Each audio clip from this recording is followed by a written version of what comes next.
A partir de este momento, En Perspectiva propone La Mesa Verde. Una discusión que nos conecta con el futuro de nuestro país y el planeta.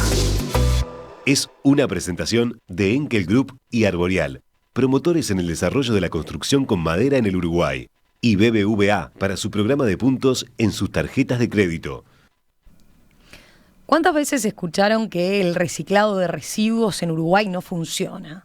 Que no se clasifican los desechos recuperables, que implica inversiones costosas. Pese a que aún queda mucho terreno por avanzar, sobre todo en la clasificación de residuos domiciliarios, a nivel industrial sí hay empresas que están reciclando en grandes volúmenes, aplicando un modelo de economía circular. Precisamente en algunos de estos casos de éxito, y en ellos nos vamos a detener hoy en la Mesa Verde. ¿Cómo lograron estas empresas reducir grandes cantidades de residuos? ¿Qué se hace con el material reciclado? ¿Es un negocio redituable? ¿Qué desafíos se encuentran? Bueno, de eso vamos a conversar en los próximos minutos con los invitados, quienes nos acompañan hoy aquí en la Mesa Verde. Voy con las presentaciones. Mateo Braga, que es licenciado en Comunicación Social, encargado de comunicaciones de la empresa de servicios logísticos Farmared, Logired. Mateo, bienvenido, un gusto. ¿Cómo estás? Muchas gracias por la invitación. Gracias a ti.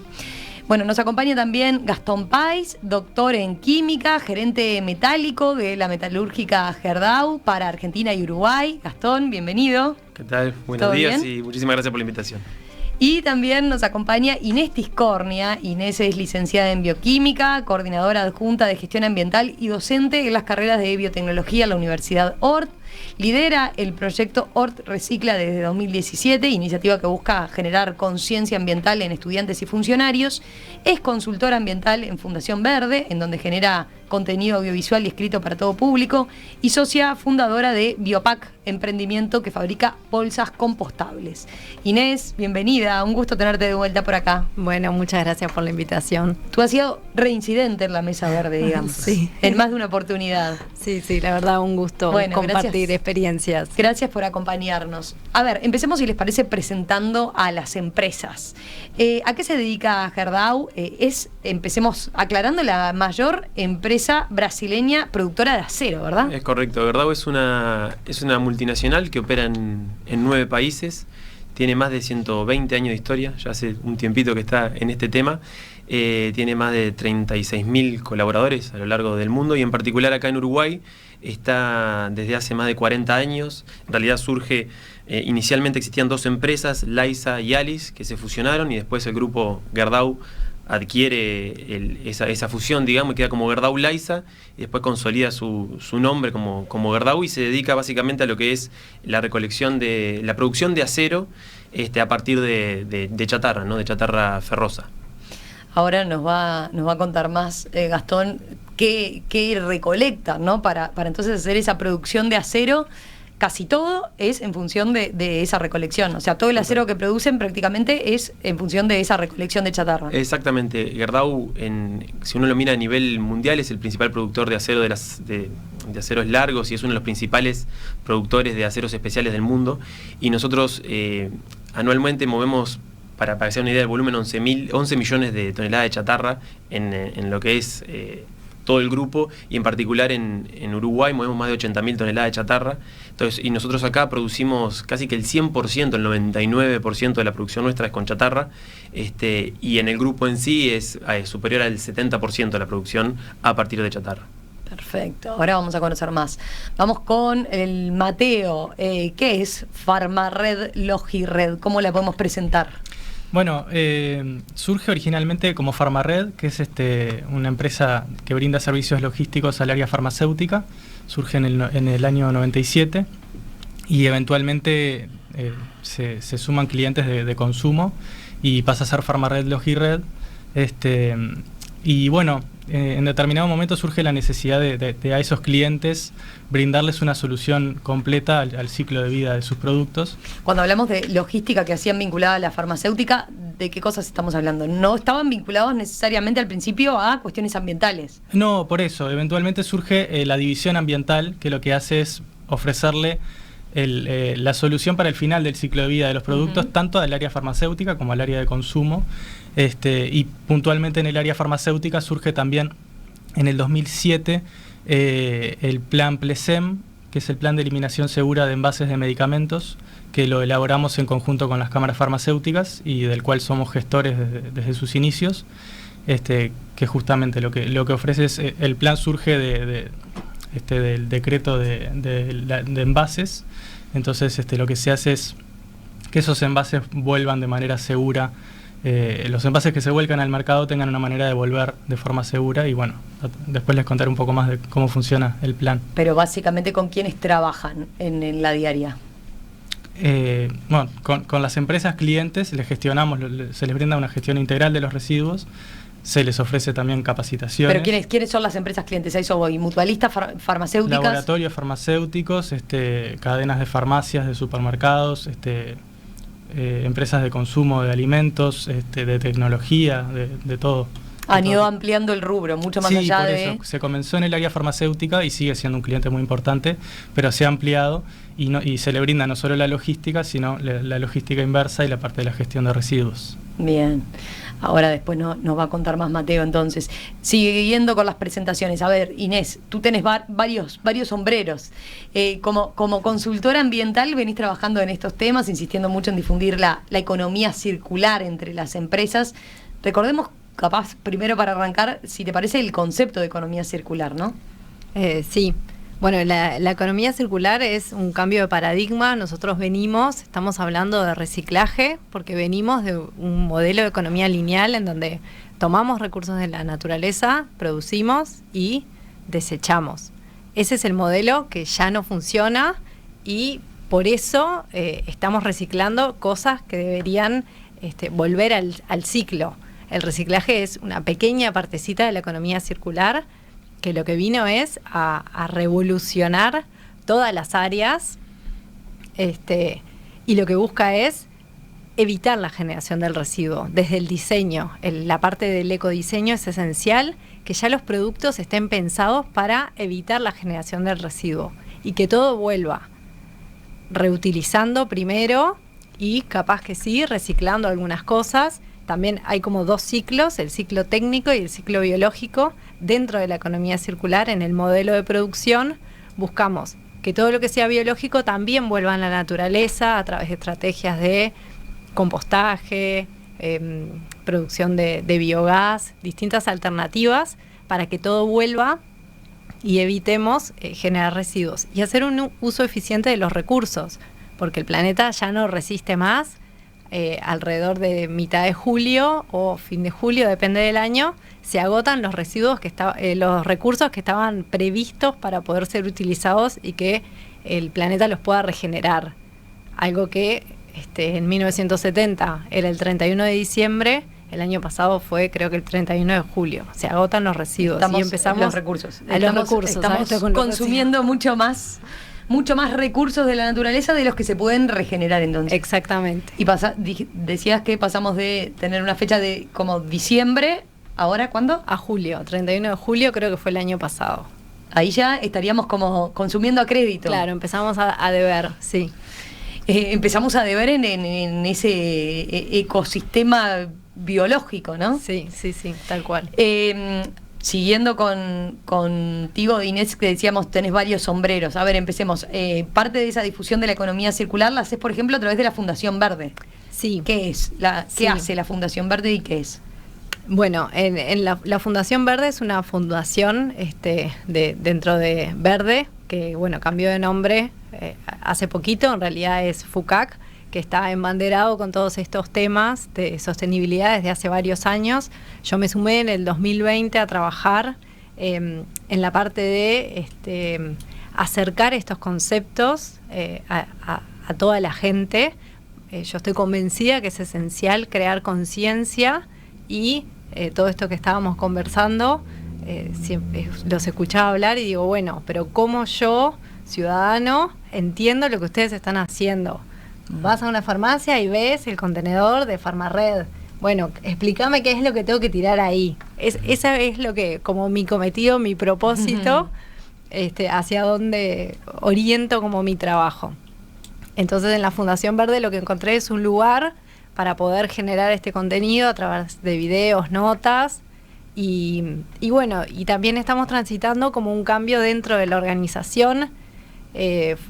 Verde midió su huella de carbono, ya es la segunda vez que se mide, y eso nos permite diseñar estrategias para mejorar puertas adentro de la organización, cómo optimizar el uso de la energía, el uso del agua, la gestión de residuos, distintas cosas. Y bueno, y ellos también quieren ser carbono neutrales. Entonces están plantando árboles nativos para neutralizar aquellas emisiones que no pueden disminuir. Y bueno, y acá hablaba de medirse, que es algo súper importante. Mencionaban ahí unos números que ya me los anoté.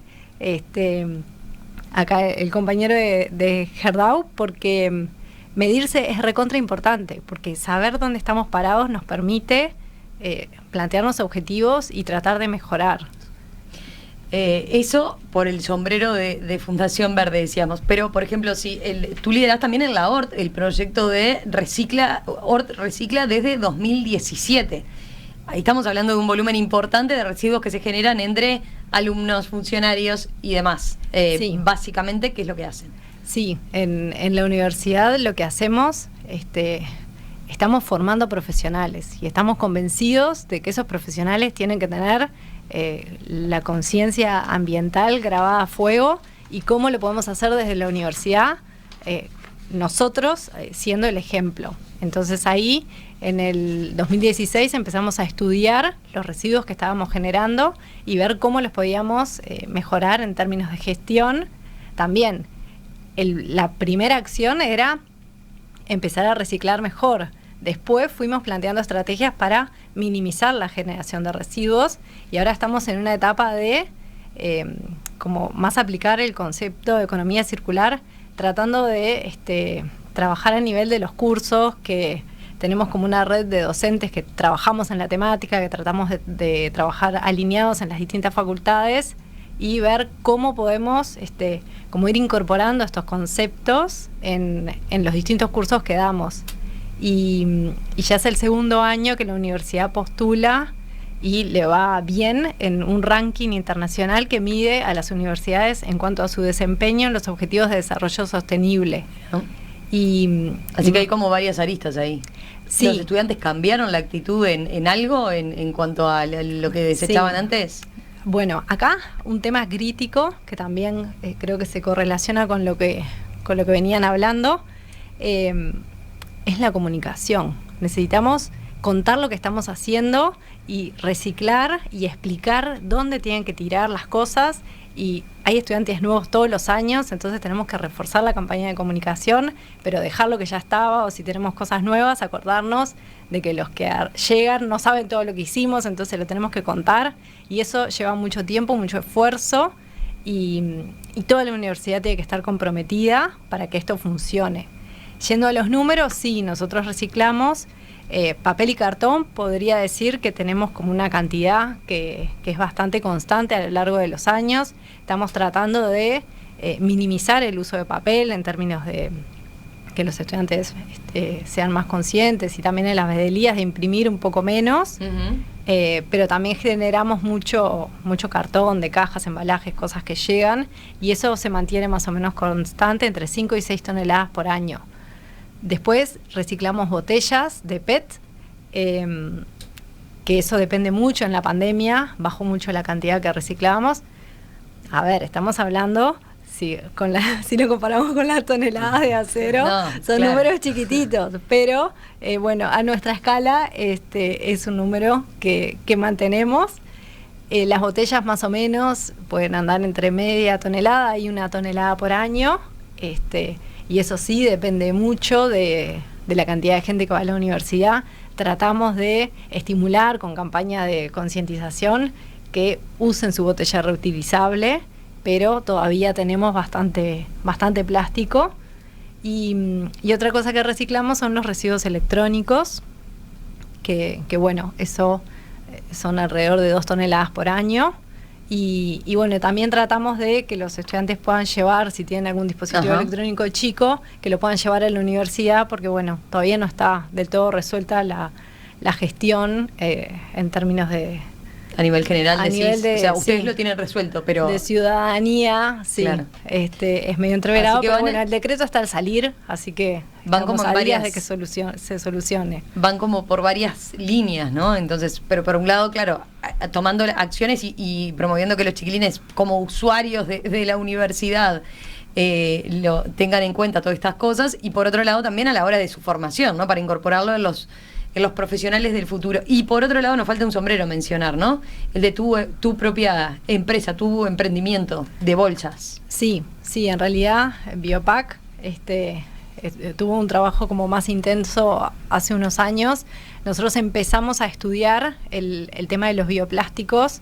Yo vengo del área de la biotecnología y me asocié con un ingeniero en biotecnología, y por el 2017 empezamos a ver qué nuevos materiales podíamos usar para como alternativa al plástico, y estuvimos estudiando todos los bioplásticos que estaban disponibles en el mercado, en el mundo, y presentamos un proyecto al Fondo Industrial, un proyecto a la ANI, y estuvimos haciendo como una etapa de investigación y desarrollo, y en ese momento fue que salió la ley de bolsas. Entonces bueno, estuvimos trabajando en conjunto con el ministerio, porque bueno, ya teníamos como mapeado los proveedores, estuvimos trabajando juntos en eso, porque al principio no se sabía si iba a alcanzar el material, si iba a dar, si las bolsas resistían o no, y bueno, y ahora mantenemos una producción, pero la realidad, lo habrán notado en los supermercados, es que las bolsas están como yendo más a las bolsas que tienen contenido reciclado, que son de plástico reciclado, que son las otras bolsas que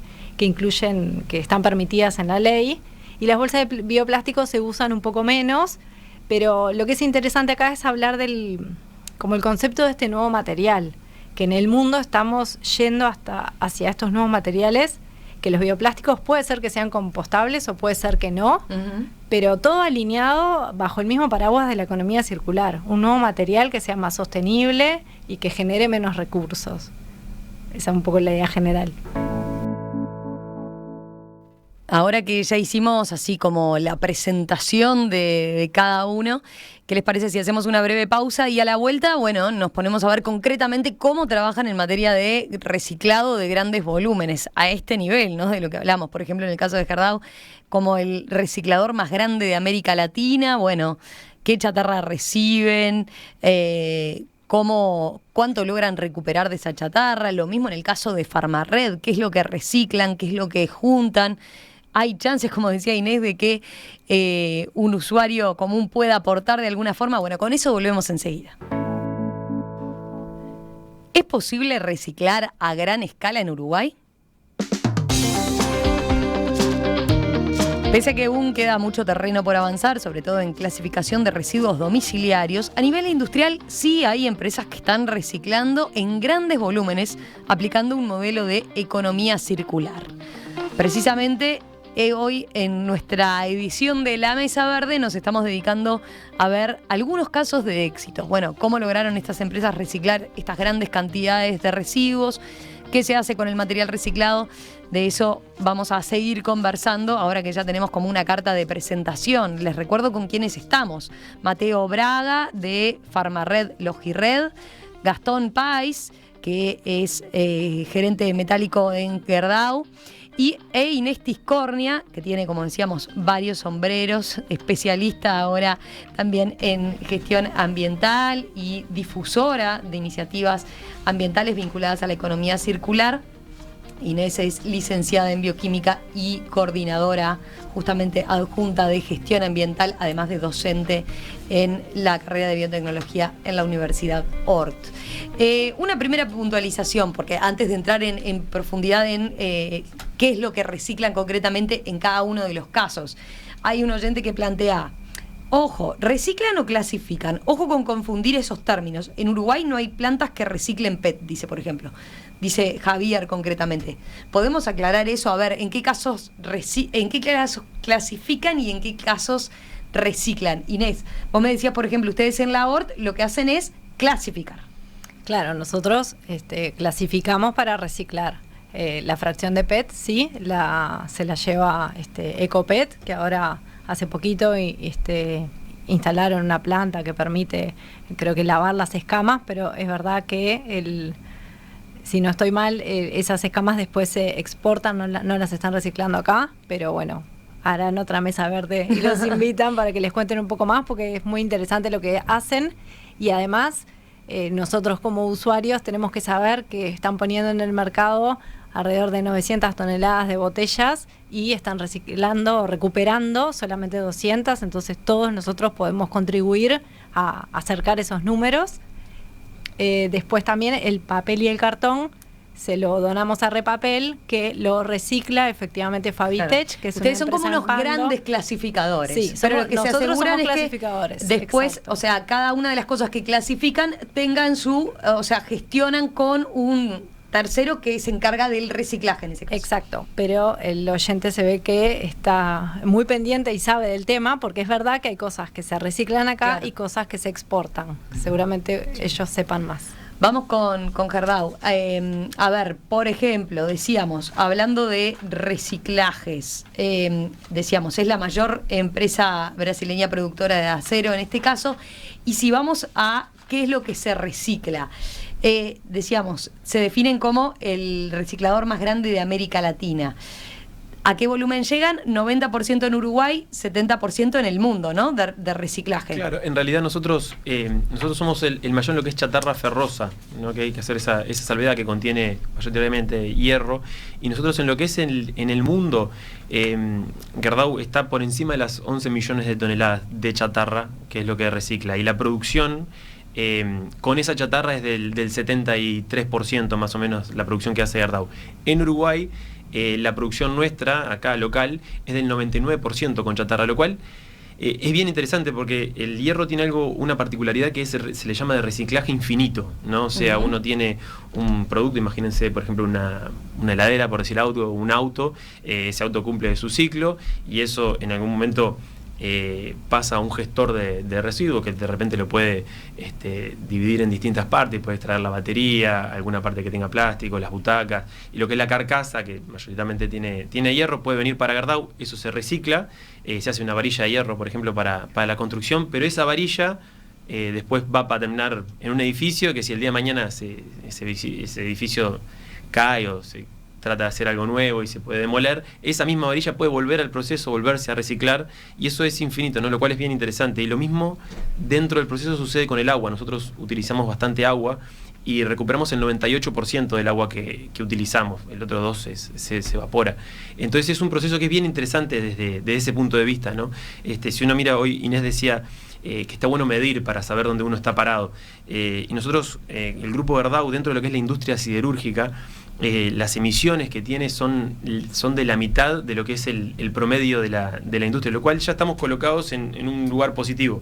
Y aún así Gerdau dice, bueno, ¿cómo hago para en el 2050 ser carbono neutro, como tú decías?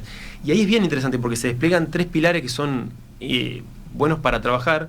Uno viene asociado a que hoy en día en la industria siderúrgica no hay tecnologías que permitan eso, entonces hay un vínculo muy fuerte con distintos sectores para lograr investigación, universidades, autónomos. Lo que se busca mucho es, bueno, lograr esa sinergia para decir, bueno, ¿qué podemos encontrar? Alguna tecnología disruptiva que haga dar ese salto.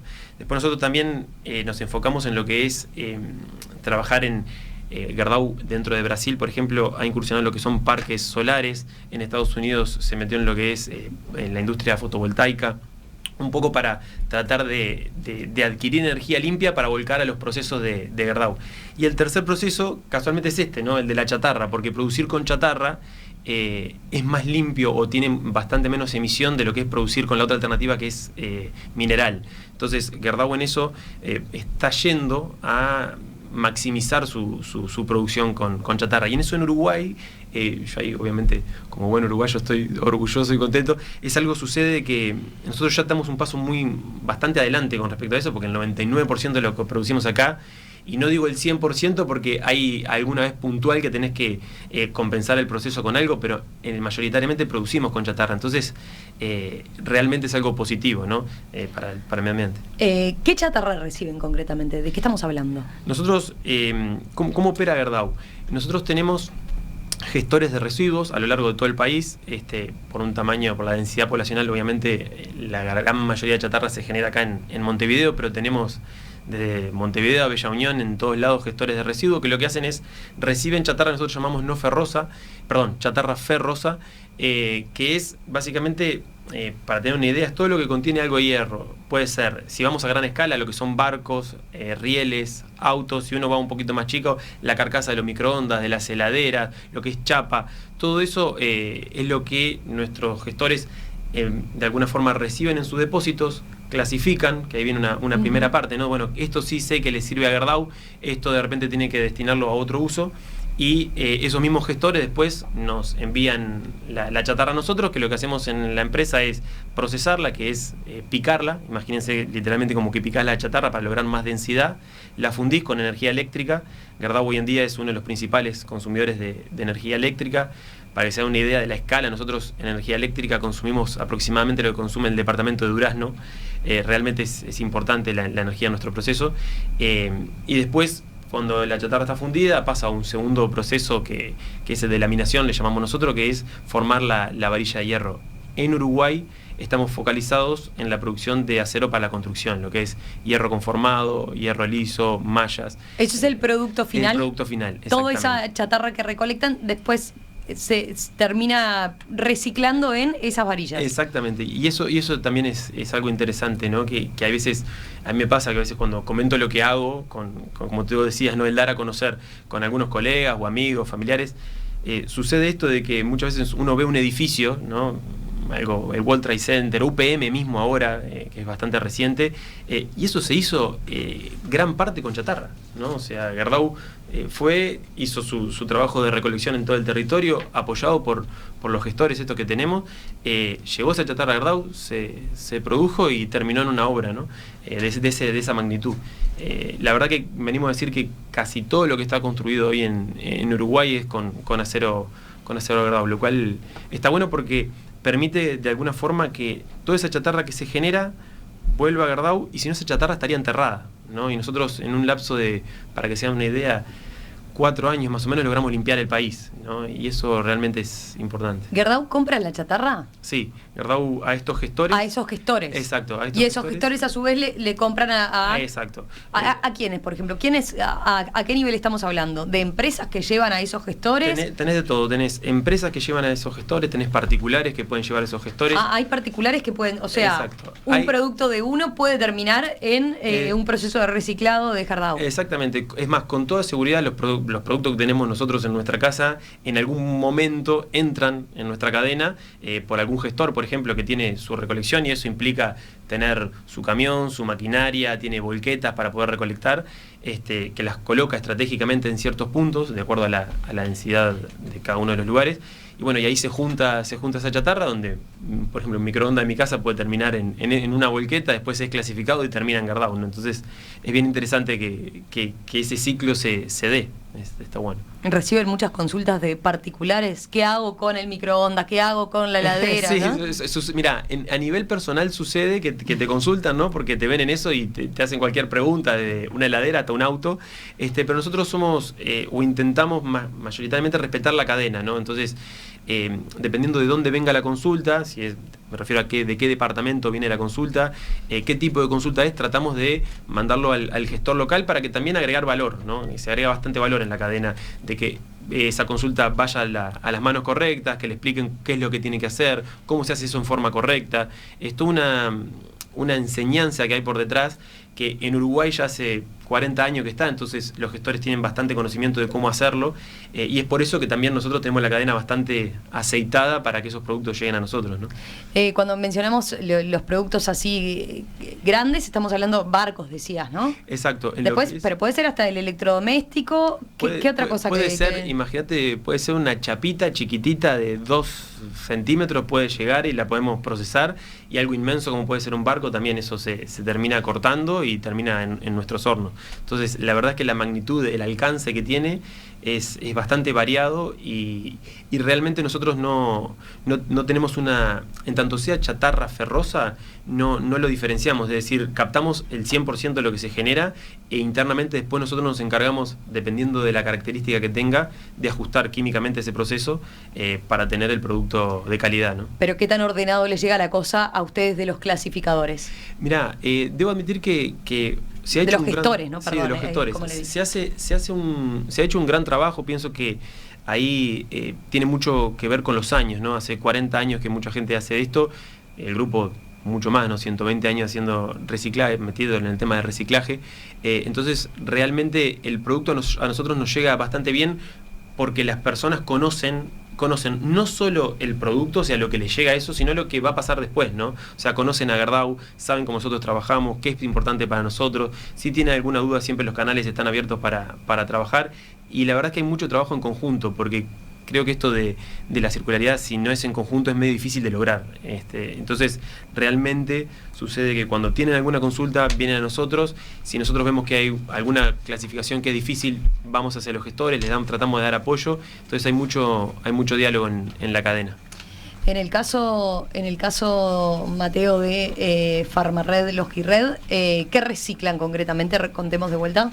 Bueno, tomando la pregunta del oyente, nosotros también en realidad lo que hacemos es clasificar y después a través de alianzas estratégicas que tenemos se valoriza todo lo que tiene posibilidad de valorización.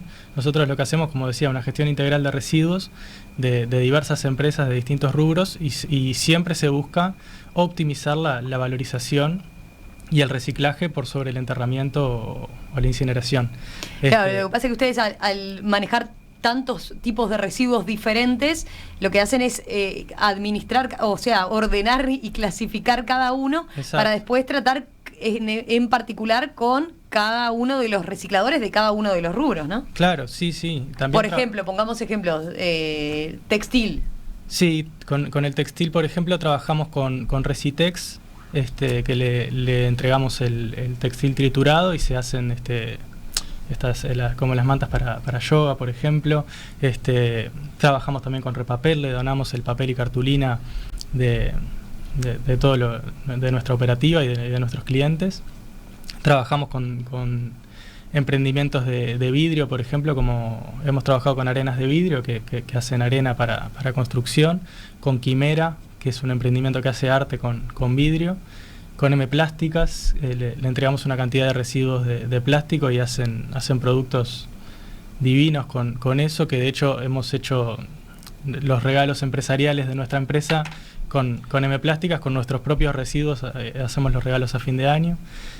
O sea, hay una gran variedad de alianzas y siempre a nuestros clientes buscamos ofrecerles eso, interesarlos en maximizar la valorización y ofrecerles la mayor cantidad de valorización y la menor cantidad de enterramiento y incineración. Ahí ustedes lo que le ofrecen a los clientes es esa gestión del residuo y después a su vez ustedes venden ese residuo ya clasificado y en algunos casos procesado en alguna etapa a estas distintas alianzas. Sí, hay residuos que se venden, hay residuos que se donan, como en el caso del papel que te comentaba, pero sí, lo que buscamos es darle una salida ambientalmente amigable a todos los residuos y no solo a los que se reciclan, sino a los que no tienen esa posibilidad, como hablábamos en el caso de los medicamentos, que es un residuo que el envase, ¿no?, del medicamento, por haber tenido contacto con el medicamento, ya no es considerado un residuo.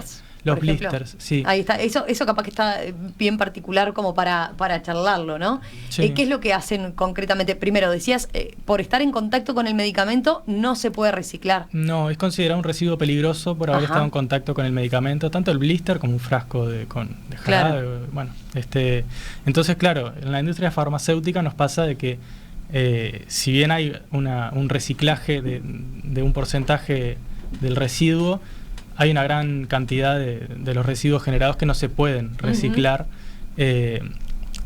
Entonces ahí lo que se hace es darle un destino seguro, que no contamine los suelos, que no contamine las aguas y que no vuelva al mercado, ¿no? Porque también ya sabemos lo que pasa con los medicamentos, que vuelven ilegalmente al mercado. Entonces, tienen que asegurarse eso. Exacto. Entonces, eso es lo que hacemos con los medicamentos. Se incineran los medicamentos y sus envases, que es el tratamiento definido para esos residuos, en un horno específico, obviamente, para eso. Y después, algunas fracciones, como por ejemplo los papeles y cartulinas, de los estuches y de los prospectos, eso también se vuelca a repapel, pero antes pasa por un molino de trituración para evitar justamente que esa cajita vuelva al mercado, ¿no? ¿Reciben muchas consultas por este tema también? Porque lo pueden haber visto, ¿no? Los oyentes pueden haber ido a su mutualista y haber visto para tirar su blister. Sí, tal cual. Sí, recibimos muchas consultas. El blister de sus medicamentos. A través de las redes de Plesem, de la página web, del Instagram de Plesem, recibimos muchas consultas. También pasa, como comentabas tú, que de repente hay gente que ve la buzonera y no sabe claro. Para qué es, y bueno, el mayor desafío que tenemos es ese, que la gente lo sepa, porque hoy por hoy tenemos buzoneras en los 19 departamentos y seguimos sumando en localidades del interior profundo que tengan su buzonera. El desafío ahora es que la gente esté al tanto de para qué es esa buzonera y de la importancia de hacer una eliminación segura de ese residuo, que es algo que quizás no está tanto en la cultura como si está el envase PET o el papel. Claro. El medicamento es algo que quizás mucha gente lo tira por el inodoro, por ejemplo, que es algo malísimo obviamente para las aguas. Entonces, que sepan de que están esas buzoneras. El medicamento ahí. Vencido, por ejemplo, que tenemos en casa. Cuando uno hace limpieza y dice, no, sí, nunca tirarlo al agua. No, jamás. El medicamento vencido o no vencido, si no se necesita más y quedó claro. un resto, el envase tanto vacío como con medicamento, todo eso lo pueden llevar a la farmacia. Y ahí lo tiramos así nomás, todo junto. Sí, el equipo en la planta va a separar lo que sea papel y cartulina, algún plástico que también se pueda valorizar, y todo lo que sea medicamento o el envase se separa y cada cosa. Inés tiene preguntas, me parece. Sí, tengo una. Sí. No, mencionaste eso de que el blister no se puede reciclar. Y ahí viene un tema que muchas veces reflexionamos, que es cómo acompaña la reglamentación esta transición hacia la economía circular. Porque los blisters, ¿habría alguna forma de reciclarlos? ¿Algunos? Es que en realidad ¿podría incorporarse capaz que de algún medicamento que no sea... ¿Puede haber como una discriminación y que ese blister vuelva en una placa con materiales reciclados, por ejemplo, y que se use en construcción? ¿Habría que cambiar alguna reglamentación, como nos pasa con la pérdida del desperdicio de alimentos, que hay que cambiar la normativa para poder extender la vida útil de los productos? Se me ocurrió eso, me quedé pensando. Es que es la mayor dificultad del tema de los residuos en la industria farmacéutica, es ese, porque es un gran porcentaje de pérdida ahí. La normativa actual es esa y el tratamiento definido es ese. ¿Pero sería seguro? Esa es mi duda. ¿Algunos de estos blisters se podrían reciclar de manera segura o la normativa realmente está... ¿Me explico? Sí, ahí ya la parte técnica no te sabría decir, pero sé que hoy por hoy no se puede. Uh-huh. Ojalá se pudiera encontrar una manera de que sí. Obviamente no para que vuelvan a la industria farmacéutica, pero como decís, para algún tipo de construcción o lo que sea. Pero bueno, hoy por hoy el tratamiento definido es ese, sí. Desde la audiencia preguntan, Flor dice, no me quedó claro dónde se llevan estas cosas. ¿A cualquier farmacia se llevan? No, se llevan a las farmacias adheridas, que son igual una buena cantidad. Y como mencionaba... Tengo varias preguntas. Cristina también, ¿a dónde se pueden llevar medicamentos? ¿A qué farmacia? Bueno, en el sitio web de Plesem, plesem.com.uy, van a encontrar un listado de farmacias adheridas, desglosado por departamento, y también en la aplicación Donde Reciclo de Sempre, o en la web dondereciclo.com.uy, que ahí podés buscar, tenés residuos y pones, yo qué sé, plástico, y te dice dónde podés llevar el plástico. Si pones medicamentos, te va a poner en el mapa interactivo los puntos más cercanos a los que podés llevar los medicamentos. Mira, Lorena dice, pienso con los blisters, ¿se puede quizás hacer una obra artística, por ejemplo? Sí, claro, o sea, el tema es que Ustedes tienen que cumplir con el Al día de hoy no se permite. podría, o sea, un gestor habilitado no va a poder hacer una obra artística con eso. Claro. Tiene todos esos desafíos. Inés, en el caso de Biopac que comentabas, ¿no? Tu empresa de bolsas, ¿de dónde obtienen la materia prima para fabricar las bolsas? Bueno, nosotros en un momento la importábamos de Italia, que bueno, tiene la complicación de que nos suma huella de carbono en el transporte. Ahora hay proveedores locales que tienen disponible esa materia prima, que también la importan, y estuvimos en un momento explorando algunas materias primas, haciendo algunas pruebas que usaban una fracción de bioplástico recuperado, y de hecho también nosotros en nuestro proceso de producción tratamos de, cuando haces una bolsa de camiseta, hay un pedazo que se lo cortás, y ese material tratamos de volver a picarlo y volver a que vuelva al sistema de producción de la bolsa, también tratando de optimizar el uso del material. Y en un inicio, cuando empezamos con todo esto, dijimos, bueno, vamos a ver si podemos obtener la materia prima acá en Uruguay a partir de residuos de la agroindustria, pero bueno, es un tema de investigación que llevaría como al menos 10 años y bueno, no hemos entrado en ese mundo todavía, y por ahora creo que no vamos a entrar, pero sí sería interesante poder generar un material, sería como cerrar el ciclo realmente en todo esto de economía circular. Es impresionante la cantidad de mensajes que tengo con los medicamentos. Los medicamentos son un tema. Es el tema. A ver, empiezo. Por ejemplo, Cecilia dice, en Chile los blisters se introducen en botellas de plástico y se utilizan como ladrillos. Cuenta. Capaz que ahí, claro, hay en otros países la normativa es distinta para este tipo de residuos. Sí, no sé cómo es el tema en Chile. Digo, acá estaba el tema de los ecoladrillos también, y sé que mucha gente los colocaba ahí.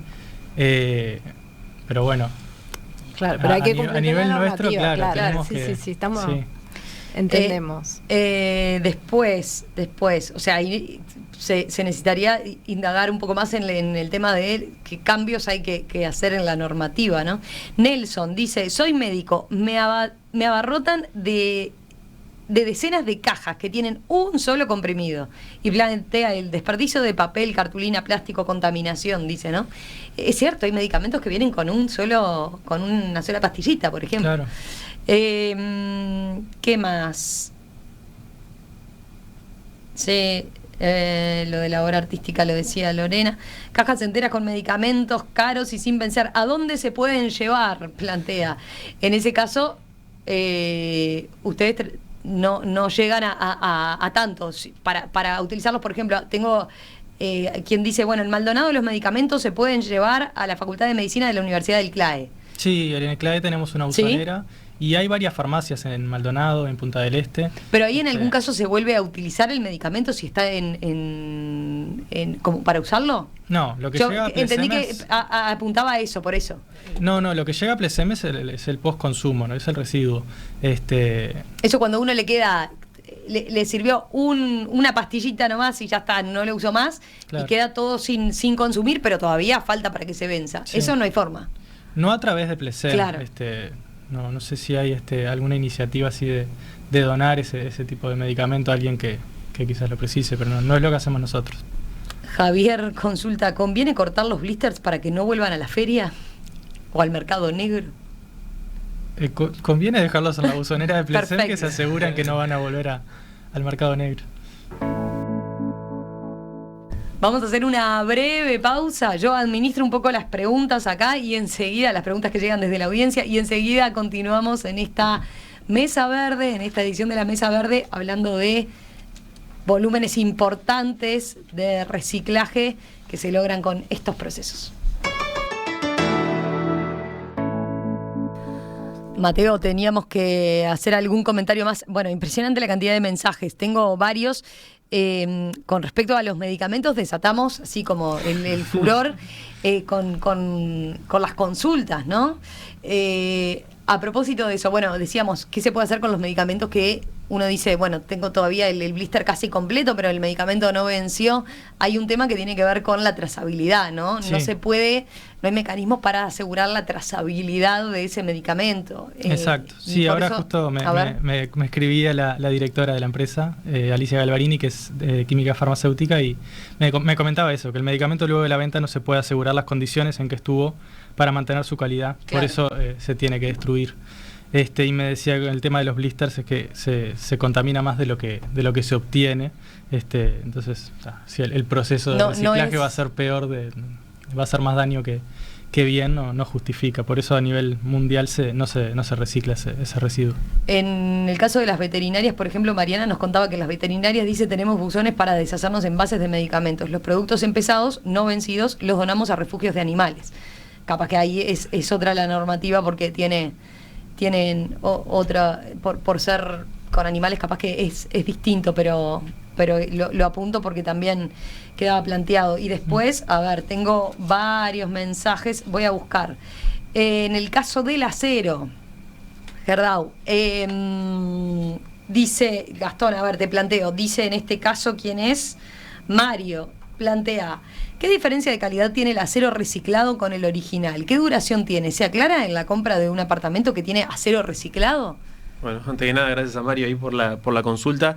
El acero en sí, lo bueno es aclarar que el proceso de producción del acero en sí, desde una varilla de hierro hasta un eje de un auto, todo lo que es producción de acero lleva en algún punto algo de chatarra, entonces es algo normal del proceso. Y el acero que sale es de altísima calidad en cualquiera de los escenarios, porque en realidad la calidad se logra también dentro del proceso, ¿no? Es como cualquier proceso productivo, tenés cierto insumo y adentro hacer ciertos ajustes de proceso que te permiten lograr una calidad deseada, ¿no?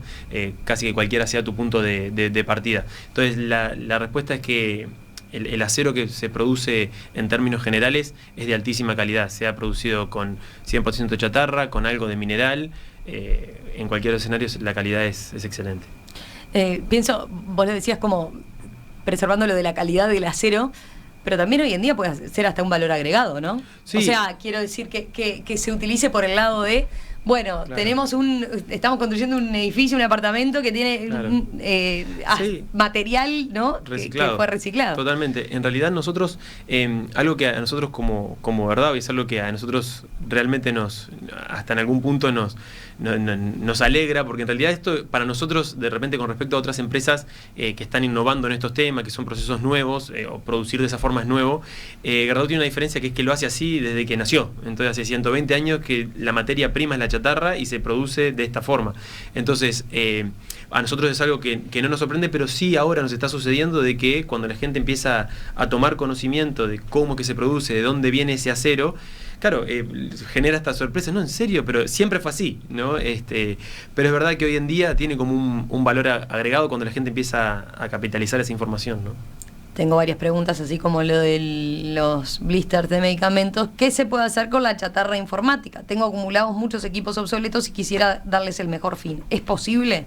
Bien, ahí lo importante es aclarar que nosotros somos... Gerdau se encarga de lo que es chatarra ferrosa. Lo que es la chatarra más informática, lo que es chatarra informática entra por otro rubro, que ahí hay gente más experta que yo para poder hablar, pero también hay canales formales donde poder disponer esos materiales en forma segura y en forma Ahí está, adecuada. porque lo electrónico entonces en general no tiene componente ferroso. Exacto, no es algo que llegue de esa forma a nuestro proceso. Bien, perfecto. Inés, ¿te ha quedado algo? A ver. No, Sí. algún comentario en relación a eso, la chatarra electrónica, que forma parte de estos residuos electrónicos, lo que no podemos hacer es tirarlo en el contenedor domiciliario, pero sí las intendencias tienen una forma de, acá en Montevideo llaman al 1950 opción 3000. Te la estás jugando de Opción 3, memoria, sí, Inés. estoy jugando con mi memoria.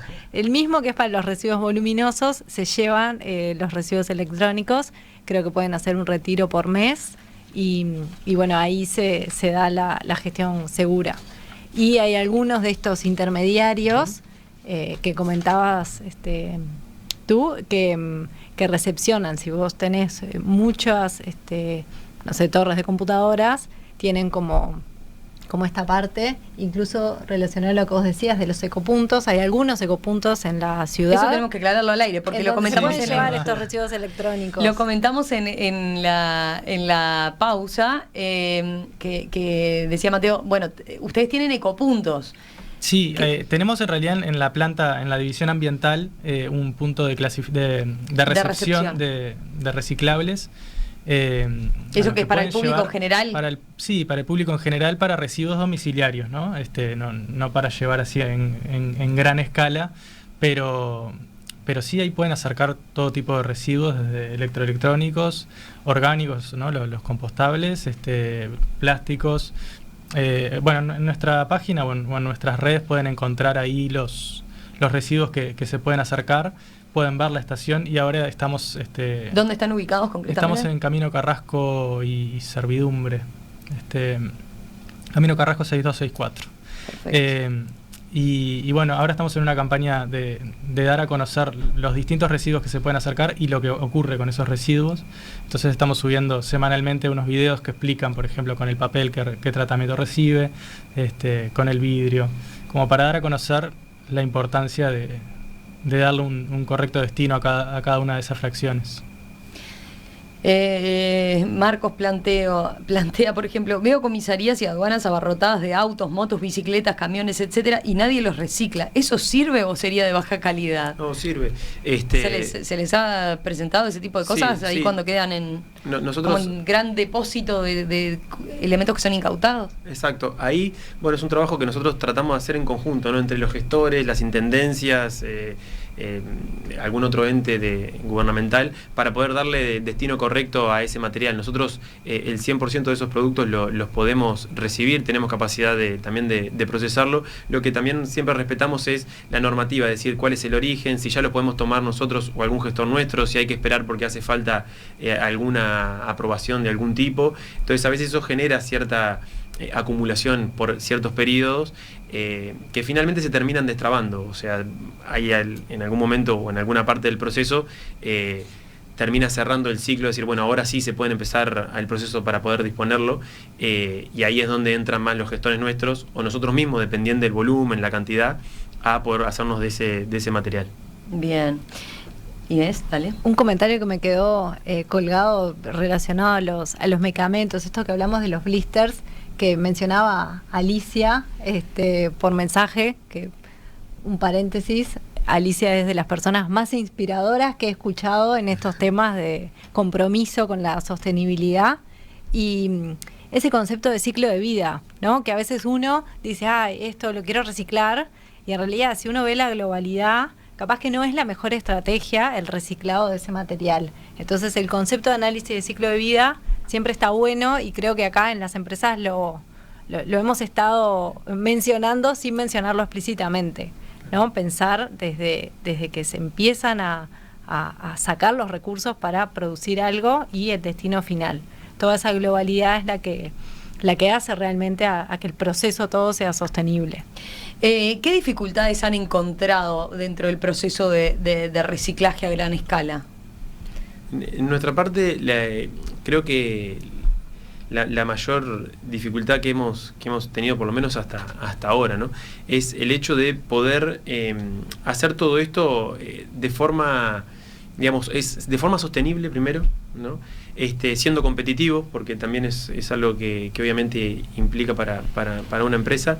Y bueno, ¿cómo hacemos para mezclar todas esas patas y haciéndolo localmente, en este caso, ¿verdad? O acá en Uruguay, ¿cómo hacemos para mantener viva esa cadena? ¿Cómo hacemos para después ese material continuar el proceso productivo? Y es algo que nosotros desde Gerdau todo el tiempo estamos pensando cómo mejorar la eficiencia, la productividad de nuestros procesos para lograr hacerlos más también sostenibles, ¿no? Y eso, bueno, trae un poco esto de pensar para adelante qué inversiones tenemos que hacer, cómo las vamos a hacer, qué necesitamos para hacerlas. Entonces, eso siempre ha sido un ejercicio difícil por una cuestión de escala acá en Uruguay, pero siempre le hemos encontrado la respuesta, ¿no? Entonces, algo que nos da bastante fe, y a mí me deja tranquilo esta mirada más del largo plazo, ¿no?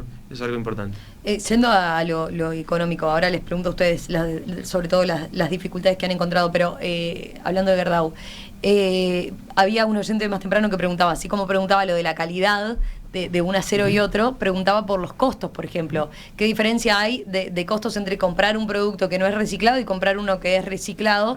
Y eso cómo impactan los números de ustedes, ¿no? Nosotros, hoy en día, nosotros no tenemos esa diferenciación porque nosotros el 100% de nuestra producción es de esa forma. Entonces, no diferenciamos entre reciclado o no reciclado. Pero son competitivos en relación a otra varilla de acero. Exacto, pero con toda seguridad que no sea reciclada. Exacto, pero con toda seguridad esa otra varilla de acero sea producida de la misma forma. Y es ahí donde a veces está esa creencia, no, esta varilla se hizo de otro origen, y con toda seguridad no, con toda seguridad el origen fue el mismo, se capturó chatarra capaz del país local, del que venga, por ejemplo si es de Argentina, nuestros principales competidores acá es una empresa de Argentina, o acero que viene de Turquía o de China, y bueno, y ese material se produjo de la misma forma, se produjo exactamente igual, sí, con chatarra. Si haces la trazabilidad para atrás, tiene el mismo origen, seguramente. Exactamente. Entonces, en realidad hoy en día los desafíos más económicos vienen por un tema, naturalmente, de costos productivos, ¿no? De cómo haces para trabajar. Gerdau, para colocar un número, ¿no? Desde que asumió, de que el grupo compra acá en el año 80 a la fecha,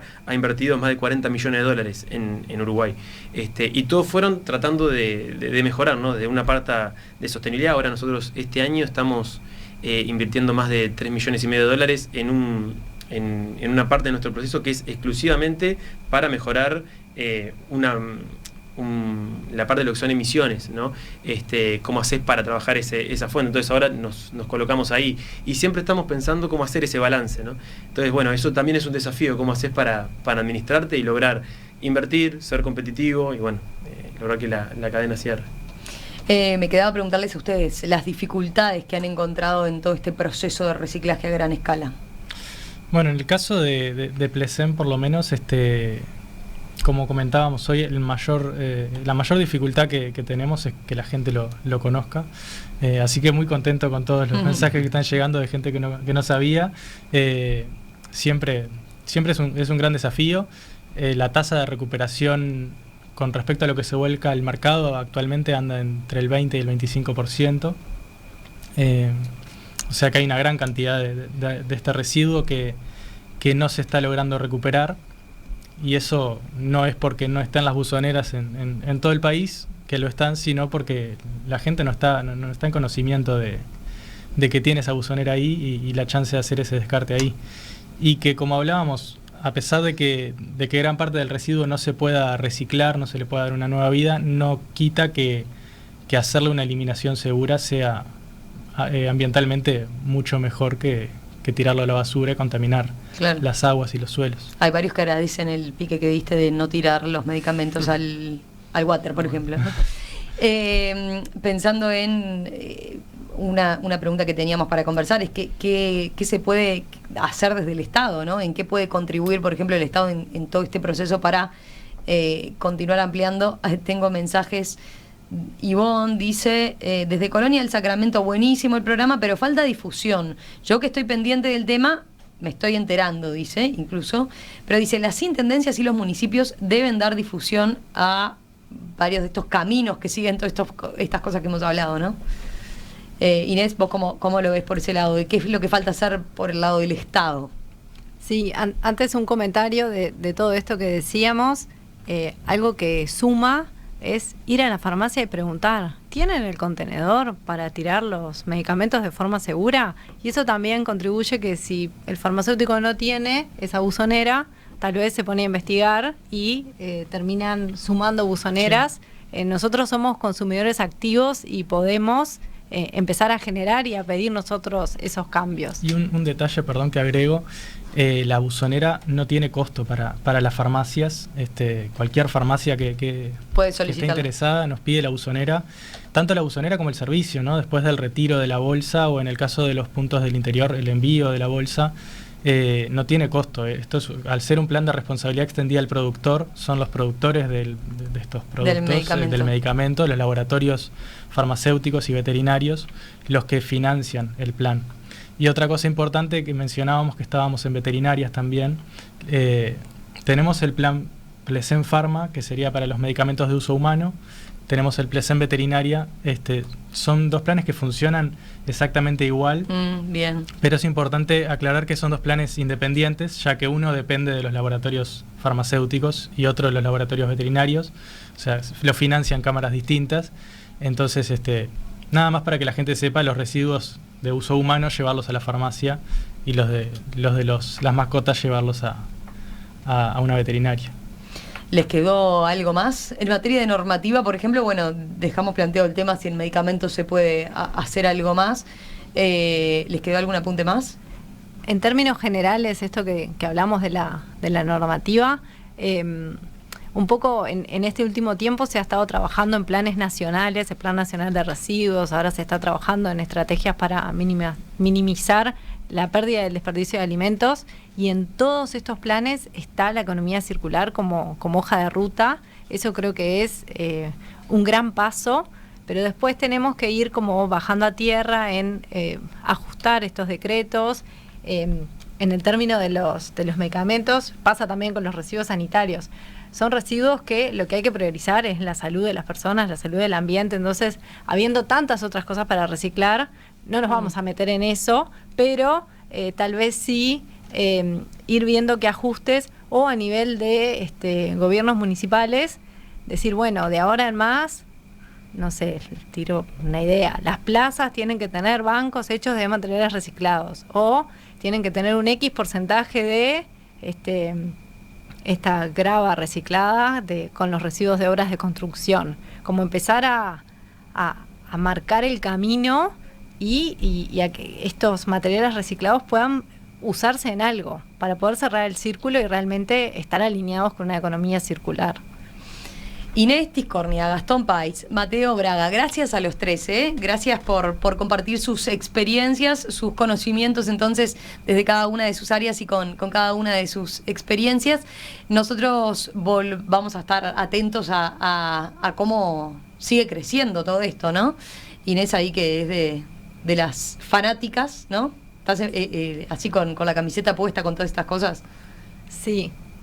Y cualquiera que quiera aprender a hacer compost también me puede escribir. Porque hablé todo el rato y no hablé nada de compost y algo tenía que decir.